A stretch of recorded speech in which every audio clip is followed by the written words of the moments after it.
Desde los primeros capítulos de la Biblia, una pregunta resuena entre bastidores de la historia sagrada. ¿Quién se atrevería a tocar al pueblo que Dios eligió para sí?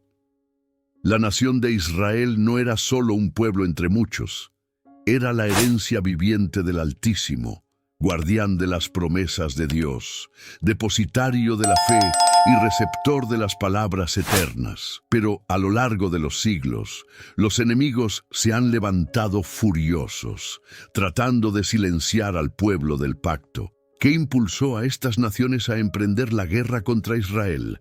¿Será solo cuestión de política y territorio o algo mucho más profundo, espiritual?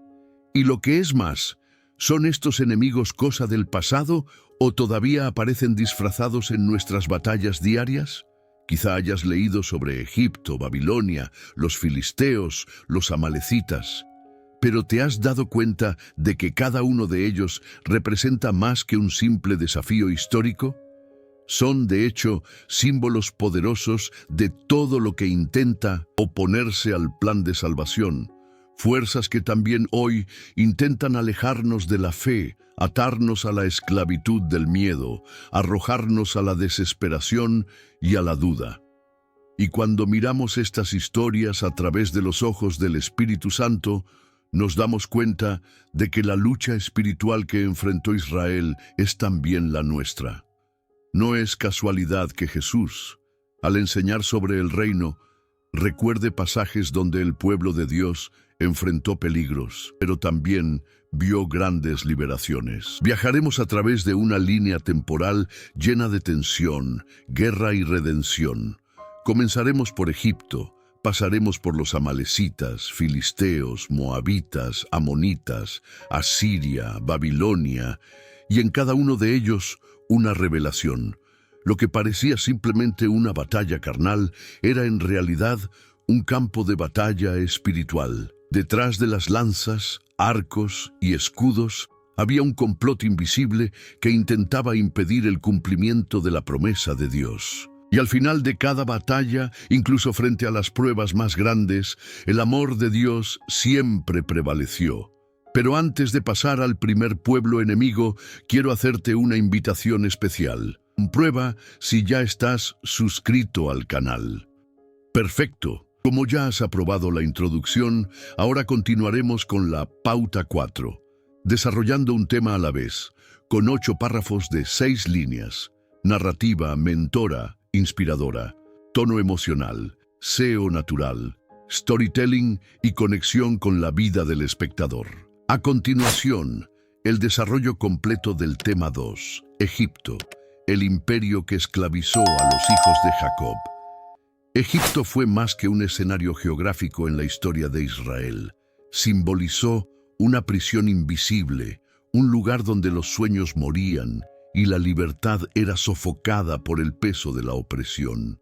Allí, los descendientes de Jacob, que llegaron como huéspedes bajo la bendición de José, se convirtieron en esclavos durante generaciones, encadenados por la crueldad del faraón. El pueblo elegido de Dios, llevando dentro de sí las promesas de la alianza, se encontró aplastado por el sistema de un imperio que no reconocía al Dios de Israel. Y entonces surge la pregunta: ¿cómo pudo un pueblo tan bendecido llegar a sufrir tanto? Egipto representa todo lo que aprisiona: el miedo, el pecado, la dependencia de un sistema injusto. Hoy, ¿cuántas personas viven prisioneras de cadenas invisibles? Hay quienes están atrapados en una relación abusiva, otros en deudas que consumen su paz, otros en traumas que nunca parecen sanar. El faraón, símbolo del orgullo humano, intentó resistirse a la voluntad de Dios. Él no solo explotó al pueblo, sino que también desafió directamente al Señor. Y a cada una de sus negativas, Dios respondió con una señal: las famosas 10 plagas. Sangre, ranas, piojos, moscas, muerte. Todo Egipto tembló ante la mano de Dios. Fue una clara demostración de que el poder divino siempre triunfa sobre la arrogancia humana. El Espíritu Santo nos enseña que cuando nos ponemos en contra de la voluntad de Dios, tarde o temprano las estructuras se derrumban. Pero hay un momento clave en esta historia que tiene un inmenso peso espiritual: la noche de Pascua. Cuando la sangre del Cordero fue derramada sobre los postes de la puerta, el ángel de la muerte pasó, y los primogénitos egipcios fueron heridos. A partir de ese momento, el faraón ya no pudo resistirse. Es imposible no ver aquí la prefiguración de Jesús, el Cordero de Dios que quita el pecado del mundo. Esa liberación anunció una redención mayor que vendría siglos después. Y hasta el día de hoy, la sangre de Cristo es nuestra protección, nuestra esperanza y nuestra salida del cautiverio. El pueblo abandonó Egipto, pero Egipto aún vivía en sus corazones. Por eso era necesario el desierto. Antes de entrar en la tierra prometida, Israel necesitaba aprender a confiar, obedecer y depender. Y aquí hay una lección valiosa. No basta con escapar de la opresión física, hay que ser libre en el alma. Antes de pasar al siguiente enemigo, te invito a que compartas en los comentarios qué es lo que más te ha impactado hasta ahora. ¿Alguna vez has experimentado una situación similar donde te sentiste esclavizado, atrapado, asfixiado? ¿Cómo te sacó Dios de allí? Tu historia puede inspirar a otros que estén pasando por lo mismo hoy. Y si todavía estás pasando por esto, escribe tu oración, tu esperanza, tu fe, porque donde hay un clamor, hay oración. Respuesta. Entre todos los enemigos que enfrentó Israel, los amalecitas ocupan un lugar especial en la narrativa bíblica. No por su honor, sino por su valentía al atacar al pueblo de Dios en un momento de extrema fragilidad. Poco después del éxodo de Egipto, antes de que Israel tuviera tiempo de organizar sus tribus o entender lo que significaba ser libre, esta gente traidora atacó a los israelitas por la espalda, apuntando a los más débiles, los cansados, los que llegaban últimos. ¿Qué clase de nación hace eso? ¿Y por qué reaccionó Dios tan severamente? Aquí comienza una profunda lección sobre la justicia, la cobardía y la redención. En el libro de Éxodo, capítulo 17, vemos cómo se desarrolla la escena. Los israelitas son sorprendidos, y Moisés sube a la montaña con las manos levantadas hacia el cielo, mientras Josué conduce al pueblo a la batalla. Mientras las manos de Moisés permanezcan elevadas en oración, Israel prevalecerá. Cuando ellos se humillan, los amalecitas se aprovechan. Dios declara algo asombroso. El Señor tendrá guerra con Amalec de generación en generación. Éxodo capítulo 17.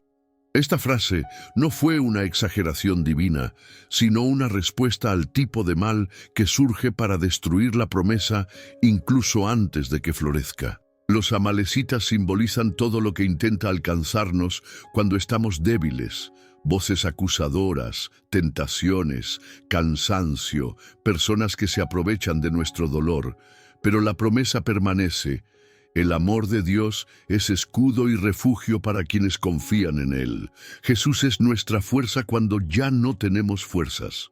Avanzando en la historia, llegamos al libro de 1 Samuel. Dios le ordena a Saúl exterminar a los amalecitas, no como venganza, sino como cumplimiento de una sentencia justa, basada en siglos de traición y amenazas. Pero Saúl desobedece. Perdonándole al rey Agag y el mejor botín, decide seguir su propia voluntad en lugar de la voz de Dios. El resultado: Saúl pierde el favor del Señor y el trono comienza a desmoronarse. Una elección equivocada, un corazón dividido y todo se desmorona. ¿Cuántas veces la desobediencia nos cuesta más de lo que imaginamos? Curiosamente, son los descendientes de Agag quienes más tarde se levantan en otra amenaza mortal. Amán, en el libro de Esther, era un agageo y casi extermina al pueblo judío en el exilio. Lo que Saúl perdonó casi destruyó a una generación entera. Esto nos enseña que cuando no cortamos de raíz lo que Dios nos ha ordenado quitar, corremos el riesgo de cosechar tragedias en el futuro. Hay cosas que dejar atrás, con valentía, con firmeza, con oración, porque hay batallas que solo podemos ganar con la fuerza del Espíritu Santo y la obediencia total. Pero también hay redención. En Deuteronomio, Dios dice: recuerda lo que te hizo Amalek, no lo olvides. Este recuerdo no es para cultivar el odio, sino la vigilancia espiritual. No todos los ataques vienen de lejos, algunos vienen de donde menos los esperamos. Y el Señor nos invita a vivir atentos, orando sin cesar, confiando en las promesas de Dios, que son verdaderas y eternas. Amalek ataca por agotamiento, sin previo aviso, con crueldad. Pero también hay momentos en que Dios actúa como lo hizo en el día de la batalla de Refidim. Responde al clamor de los justos, fortalece a los que oran y honra a los que obedecen. La victoria de Israel allí fue una lección eterna. Mientras haya alguien con las manos levantadas al cielo, el cielo se inclinará hacia la tierra. Mientras haya fe, hay esperanza. Mientras haya oración, hay salvación, porque el amor de Dios nunca falla. Ahora te invito a que interactúes con nosotros en los comentarios. ¿A qué amalecitas te has enfrentado hoy? ¿Qué ataques te afectaron cuando estabas más vulnerable? Comparte tu testimonio o deja el nombre de alguien que necesita ganar esta batalla. Oremos juntos, como Moisés oró por Israel, apoyándonos unos a otros en la fe. Y si aún no estás suscrito al canal, ahora es el momento. Hay mucho más por venir y juntos somos más fuertes. De todos los enemigos de Israel, los filisteos son quizás los más emblemáticos y peligrosamente persistentes. Surgen no solo como guerreros feroces, sino como antagonistas estratégicos, astutos y a menudo crueles. Su presencia constante en los libros de Jueces, Samuel y Reyes representa una oposición continua a la promesa de Dios. Habitaban una franja costera rica y desarrollada, y sus ciudades como Gaza, Asdod, Ascalón y Gat eran centros de poder militar y religioso. No fue solo una disputa territorial, sino una guerra espiritual entre el Dios vivo de Israel y los dioses paganos de los filisteos. Uno de los primeros enfrentamientos importantes con los filisteos se produce a través de un juez inusual, Sansón. Elegido por Dios desde el vientre materno, apartado como nazareo, Sansón tenía una fuerza inmensa, pero profundas debilidades. Su conflicto con los filisteos es tanto físico como emocional. Su caída, causada por su atracción hacia Dalila y su confianza fuera de lugar, muestra el peligro de jugar con lo que Dios nos ha ordenado evitar. Sin embargo, al final de su vida, cegado y humillado, Sansón clama al Señor y es utilizado como instrumento de justicia. Cuando todo parecía perdido, la fe resurge. ¿Esto te suena familiar? Pero tal vez el episodio más famoso de todos los que involucran a los filisteos es el enfrentamiento entre David y Goliat. Un joven pastor contra un guerrero gigante, una onda contra la armadura, un corazón lleno de fe contra un ejército paralizado por el miedo. Goliat no era solo un hombre grande, representaba con arrogancia todo lo que se opone al nombre de Dios. Cuando grita, ¿quién es este Dios de Israel?, él desafía directamente al cielo, y la respuesta llega a través de un siervo improbable que no confía en sí mismo, sino en el Dios vivo. Esta historia nos recuerda algo esencial. Los gigantes aparecen cuando nadie tiene el coraje de enfrentarse a ellos. Los filisteos dominaron a Israel porque el pueblo había perdido de vista la promesa, el pacto y su identidad. Estaban complacientes, asustados, paralizados. ¿Cuántas veces nos pasa esto? Los problemas crecen, se hacen gigantescos, no porque sean invencibles, sino porque nadie se levanta con fe. David nos enseña que la valentía que viene del Espíritu Santo puede vencer cualquier obstáculo. Por muy grande que sea la amenaza, si la piedra es guiada por Dios, da en el blanco. Los filisteos también robaron el arca de la alianza, símbolo de la presencia de Dios en Israel, pero ni siquiera sabían lo que estaban haciendo. Mientras llevaban el arca al templo de Dagón, su dios, vieron con horror cómo la estatua caía 2 veces, hasta que se rompió en el suelo. El mensaje fue claro: nadie puede competir con el Señor de los ejércitos. La presencia de Dios no puede ser manipulada ni sometida. Hoy, esta escena nos recuerda que el Espíritu Santo no habita en medio de la idolatría, el orgullo o la falsedad. Donde se rechaza el amor de Dios, tarde o temprano, todo se desmorona. La guerra contra los filisteos fue larga y llena de altibajos. A veces, Israel los derrotó, en otros fue oprimido. Esto se debe a que la victoria dependía directamente de la lealtad del pueblo. Cuando estaban en comunión con Dios, los filisteos fueron derrotados. Cuando se alejaron, fueron dominados. Otro punto poderoso: los filisteos siempre buscaron socavar la fe de Israel a través del miedo y la humillación. Así actúa el enemigo espiritual hasta el día de hoy. No necesita armas, lanza palabras, dudas, mentiras, acusaciones. Pero la palabra de Dios es una espada afilada, un escudo fuerte y un refugio seguro. David derrotó a Goliat no con la piedra, sino con la confianza en el nombre del Señor. Sansón derrotó a sus enemigos en su debilidad porque se humilló y oró. El secreto de la victoria es la dependencia total de Dios. Cuando ya no tenemos fuerzas, el cielo lucha por nosotros. Si alguna vez te has enfrentado a tus filisteos, gigantes internos o externos, comparte en los comentarios cómo los superaste o cómo estás luchando hoy. Tu historia puede animar a alguien que está a punto de darse por vencido. Y recuerda, si aún no te has suscrito al canal, hazlo ahora. El próximo enemigo será igual de intenso. Prepara tu corazón. Los amonitas tienen un origen doloroso y complejo. Nacen de un episodio de vergüenza y trauma, la relación incestuosa entre Lot y sus hijas, después de la destrucción de Sodoma y Gomorra. Este origen contaminado no solo define su linaje biológico, sino que también marca una trayectoria espiritual de oposición a las promesas de Dios. Ambos pueblos se convirtieron en enemigos persistentes de Israel, no solo con la espada, sino con algo aún más peligroso: la seducción de la idolatría. El enemigo a veces no ataca de frente, se insinúa, encanta, contamina.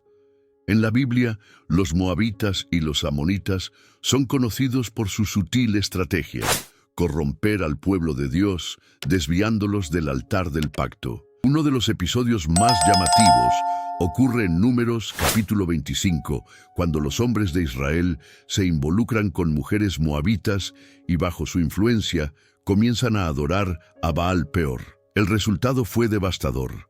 La ira del Señor se encendió y una plaga mató a miles.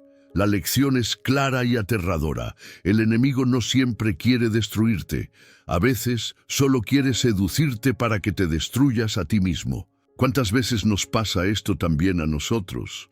La idolatría moderna quizá no tenga como nombre Baal o Astoret, pero se encuentra en todo aquello que desvía nuestra devoción del amor de Dios. Está en las adicciones disfrazadas de placer, en las relaciones tóxicas disfrazadas de pasión, en las elecciones que parecen buenas, pero nos alejan del propósito. Y cuando nos rendimos a estos y amonitas invisibles, dejamos el altar desprotegido. La fe se enfría, la oración se silencia y el Espíritu Santo se entristece. Ahí es donde el enemigo gana, no con la guerra, sino con la distracción. Los moabitas también aparecen en otro episodio sorprendente. Balac, rey de Moab, intenta maldecir a Israel contratando a un profeta, Balaam. Pero aunque le pagaron con oro y plata, Balaam solo pudo pronunciar bendiciones, porque el pueblo estaba bajo el pacto. Esto nos enseña algo poderoso. Cuando estás en obediencia, ni siquiera aquellos que desean hacerte mal pueden tocarte. Las promesas de Dios son un escudo para los que caminan en santidad.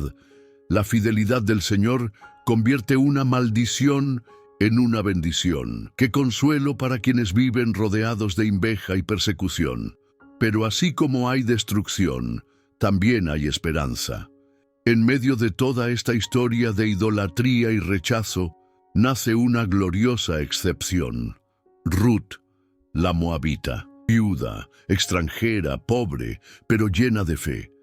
Ella elige al Dios de Israel, sigue a Noemí y se somete a la cultura del pueblo del pacto.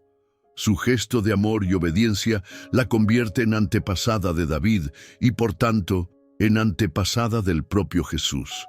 Esto demuestra que el origen no define el destino y que el amor de Dios es capaz de restaurar cualquier historia. Hay salvación para aquellos que eligen caminar en fe. El mismo Dios que castigó la idolatría con justicia, también exaltó la humildad de Ruth con misericordia. Esto nos muestra que el Señor conoce cada corazón. Él no rechaza por apariencia ni por sangre, sino por orgullo y rebeldía. Y al mismo tiempo acoge con los brazos abiertos a quienes se arrepienten, oran y eligen vivir por la fe. Jesús nos enseñó esto cuando acogió a los samaritanos, a los recaudadores de impuestos y a las mujeres rechazadas. El Evangelio es para todos, pero transforma solo a quienes se entregan. Es el Espíritu Santo quien nos purifica, nos renueva y nos guía. Muchos hoy viven rodeados de influencias amonitas y moabitas, distracciones, ideologías, sentimientos que los distancian del centro de la voluntad de Dios. Es necesario velar por el altar del corazón. La Biblia nos muestra que donde hay idolatría, hay caída, pero donde hay santidad, hay fuego inextinguible. No basta con conocer la palabra, hay que vivirla, resistir las tentaciones y caminar en obediencia. La salvación no es solo ser libre del infierno, sino ser transformado ahora, vivir como heredero de las promesas de Dios, ser templo del Espíritu Santo. Si este contenido te resulta edificante, comparte este vídeo con alguien que necesite este mensaje. Y cuéntanos en los comentarios, ¿alguna vez te has enfrentado a influencias espirituales que te han alejado del altar? ¿Alguna vez has pasado por un momento en el que te pareció más fácil ceder que resistir? Tu historia importa, y si aún no estás suscrito al canal, ahora es el momento. Juntos fortalezcamos nuestra fe, estudiemos la Biblia, clamemos por avivamiento y profundicemos en el amor de Dios. El viaje aún no ha terminado, y el próximo año trae consigo un dolor profundo, pero también promesas ocultas. En medio de los fértiles valles y escarpadas montañas del norte, nacieron los arameos, un pueblo nómada que con el tiempo construyó poderosos reinos en la región de Siria, especialmente en Damasco. Al principio parecían casi irrelevantes, viajeros, comerciantes, pastores errantes, pero poco construyeron muros, organizaron ejércitos y ganaron influencia, especialmente en tiempos en que Israel estaba dividido y debilitado. La historia de los arameos e Israel está marcada por guerras, traiciones y encuentros intensos, pero sobre todo por una rivalidad espiritual en la que los arameos, con sus dioses paganos e intereses políticos, se convirtieron en una amenaza constante para la fidelidad de Israel al Señor.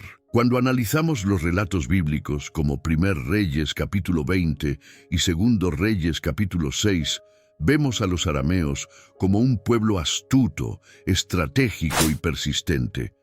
Ben-Hadad, rey de Damasco, organizó coaliciones para invadir Samaria y trató numerosas veces de destruir a Israel mediante la fuerza y la intimidación.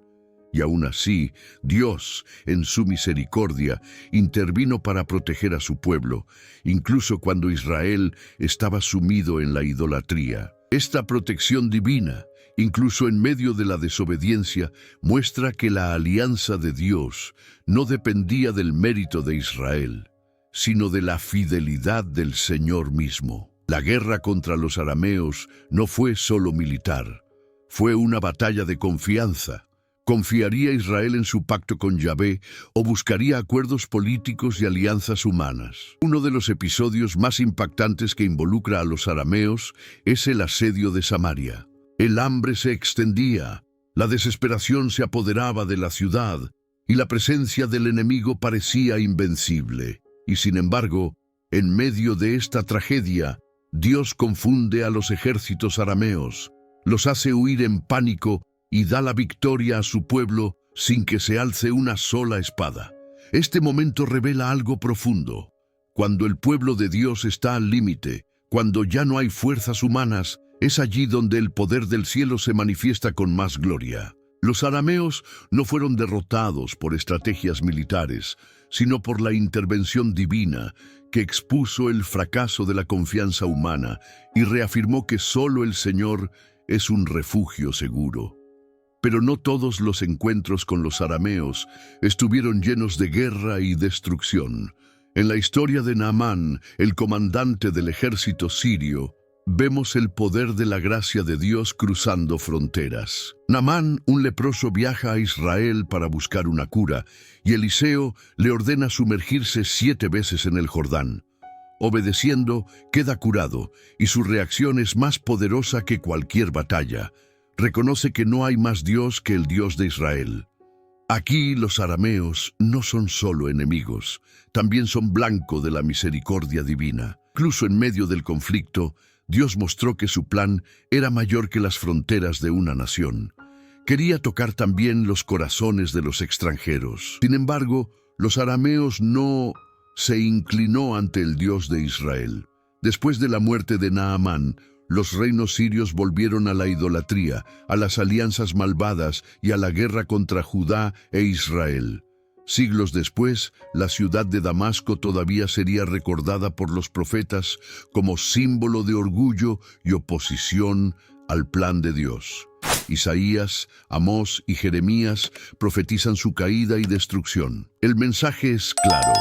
Ningún imperio, por influyente o poderoso que parezca, podrá resistir la voluntad del Todopoderoso para siempre. Damasco caería.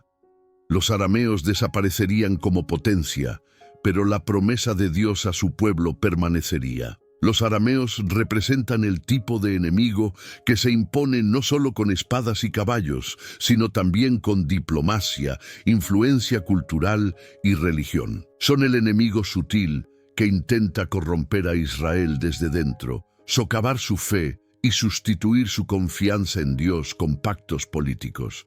Y es por eso que son tan relevantes para nosotros hoy. Muchos de nuestros mayores enemigos no son aquellos que gritan y nos atacan abiertamente, sino aquellos que susurran, seducen y desvían nuestra mirada del Señor. Al igual que los arameos, estos enemigos intentan conquistar nuestras mentes antes que nuestras fortalezas. La victoria contra ellos no está en armas humanas ni en palabras, sino en la firmeza de nuestro pacto con Dios. El pueblo que conoce a su Dios permanecerá inquebrantable. Si hubo un pueblo que redefinió para siempre la relación entre Israel y el resto del mundo, ese pueblo fue el de los romanos.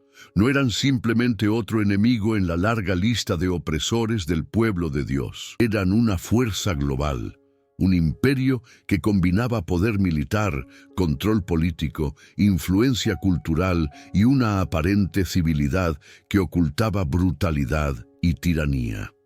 A diferencia de los filisteos que luchaban con espadas o de los asirios que devastaban ciudades, los romanos gobernaban mediante sistemas, leyes, impuestos y el poder de la cruz.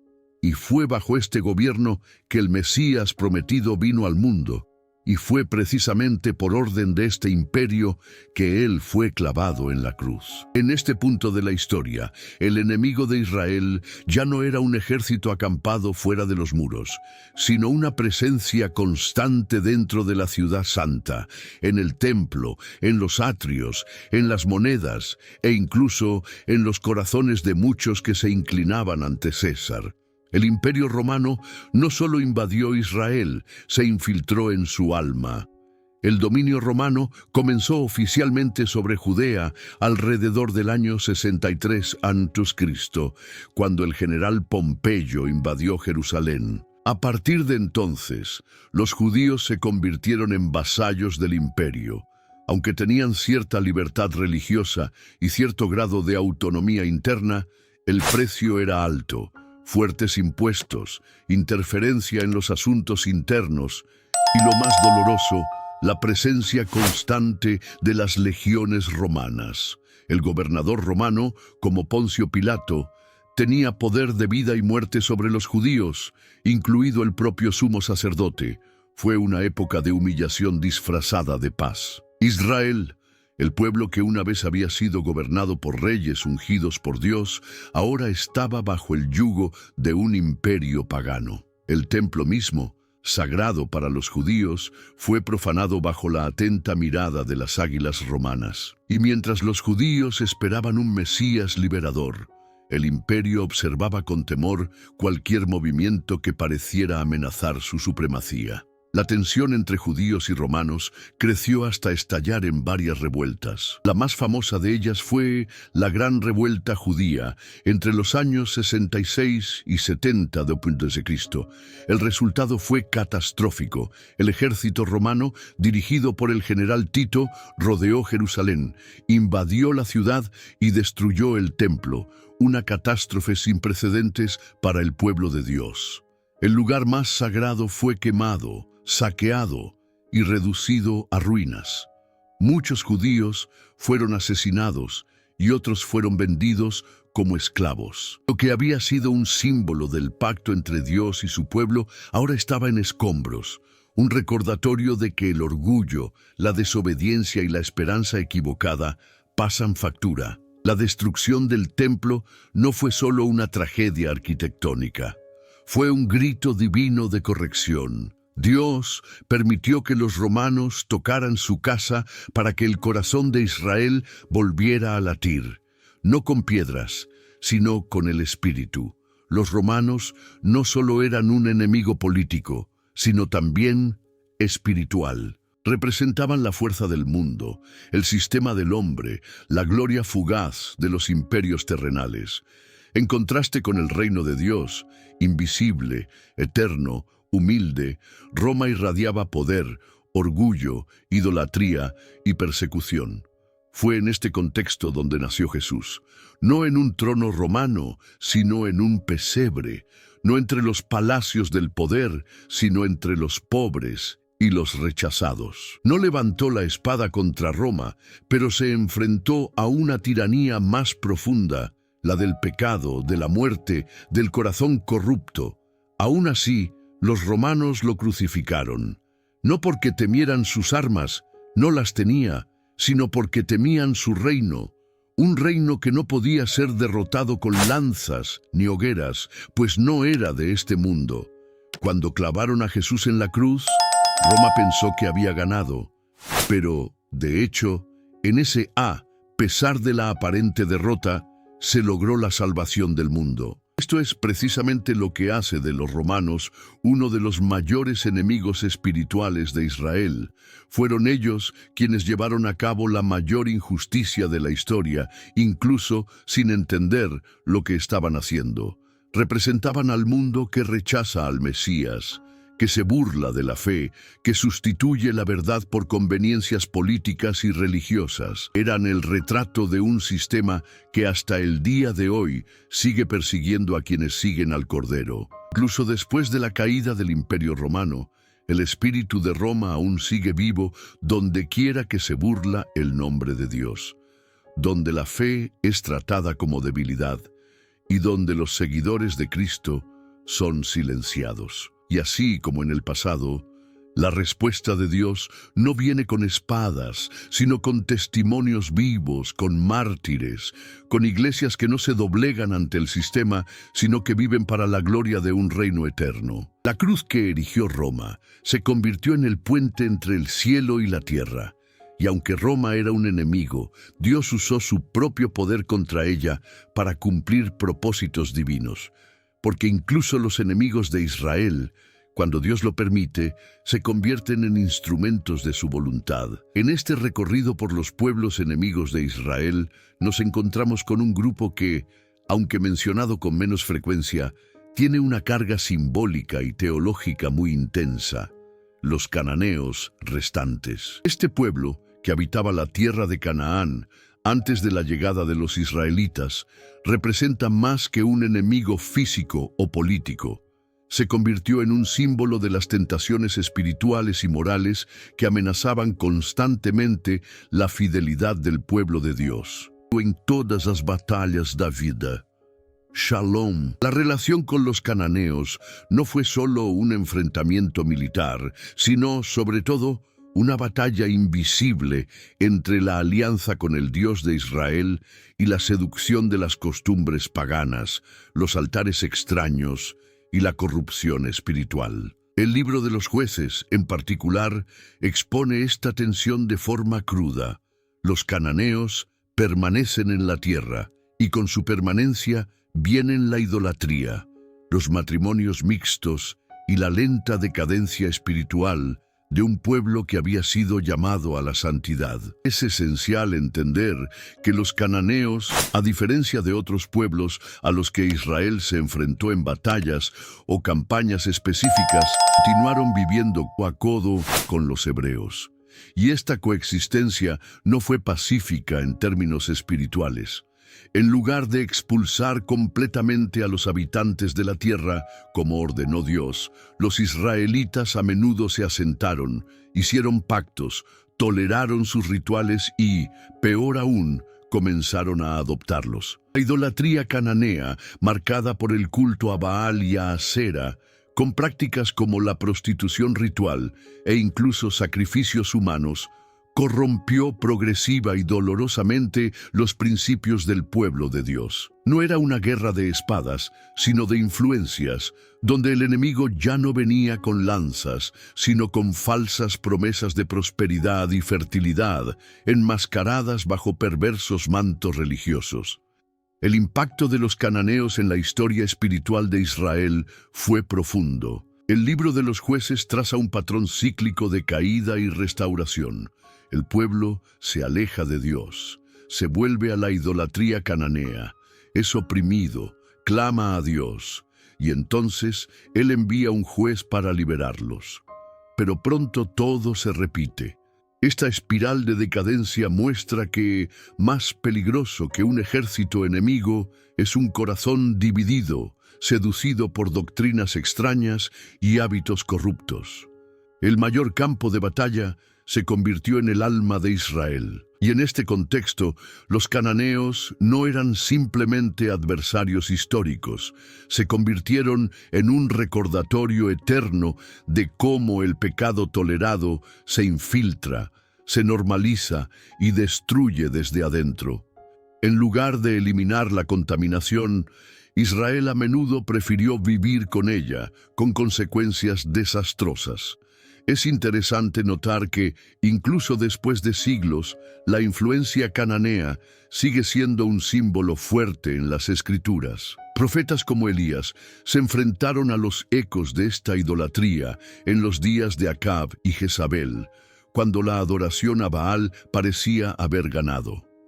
Pero Dios, siempre fiel, levantó un remanente, hombres y mujeres que se negaron a doblar sus rodillas ante altares paganos. Esta lucha espiritual entre la y la infidelidad, entre el Dios verdadero y los dioses falsos, recorre toda la narración bíblica y encuentra en los cananeos un ejemplo constante de lo que sucede cuando se intercambia la santidad por la conveniencia cultural.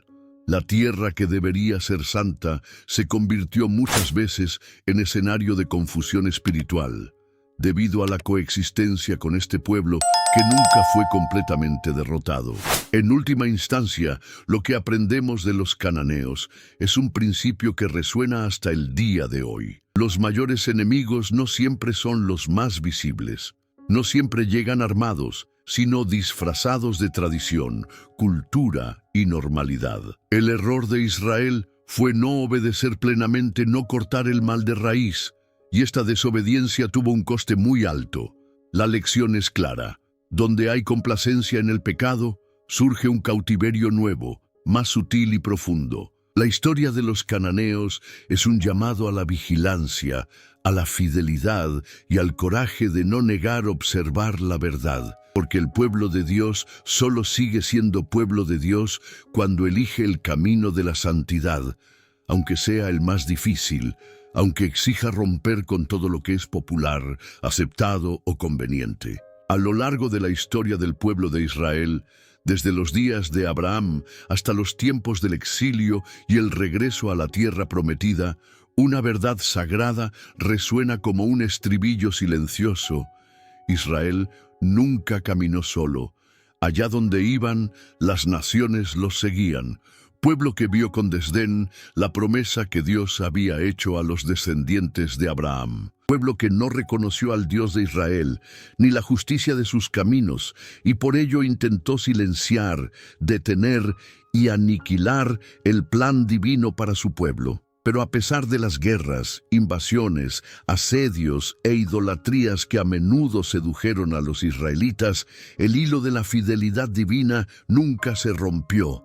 Cada enemigo que se levantó contra Israel no solo luchó contra una nación terrenal, sino contra un propósito eterno, y por eso, inevitablemente, cayó.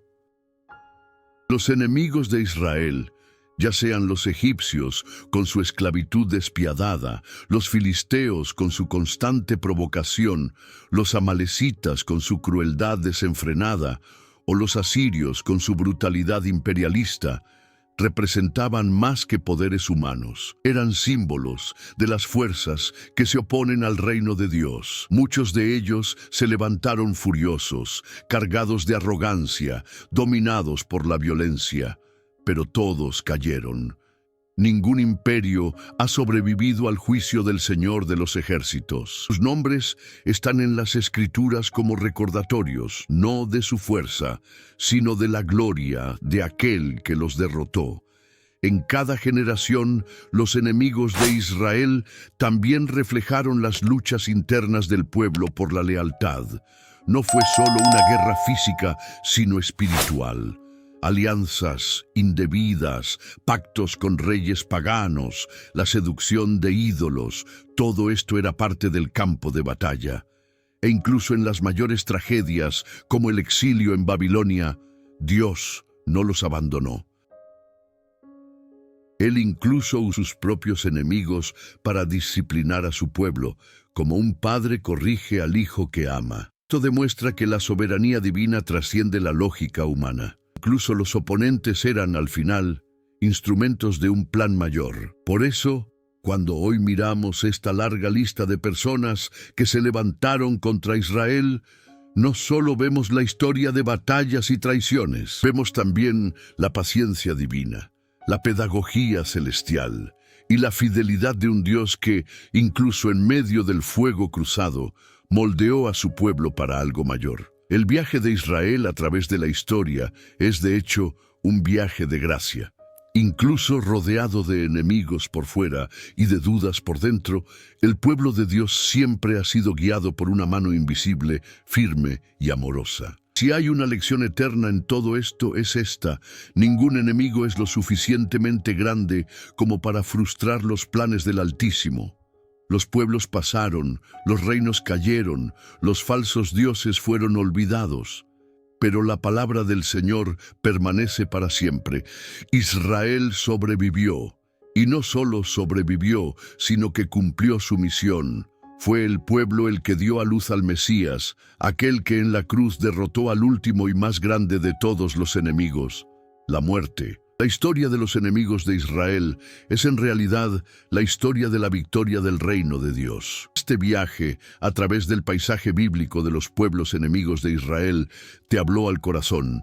Suscríbete al canal y activa las notificaciones. Hay muchas más historias, revelaciones y misterios que podemos explorar juntos. Comparte este video con alguien a quien también le guste aprender más sobre la palabra. Y si quieres continuar este viaje, consulta los vídeos recomendados que ahora aparecen en tu pantalla. Que el Dios de Israel, el Señor de los ejércitos, esté contigo en todas las batallas de la vida. Shalom.